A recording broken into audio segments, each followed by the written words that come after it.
pag-ampo ngadto sa mahal nga Birhen. Sa ngalan sa Amahan, sa Anak ug sa Espiritu Santo. Amen.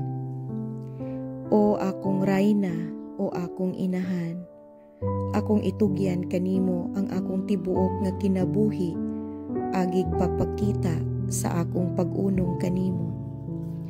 Akong itugyan kanimo karong adlaw ang akong mga mata, ang akong mga dalunggan, ang akong baba, ang akong kasing-kasing, ug ang akong kinatibuk-ang pagkatao. Busa akong Inahan, sanglit imuha man ako, alimahi ug panalipdi ako, isip imong anak.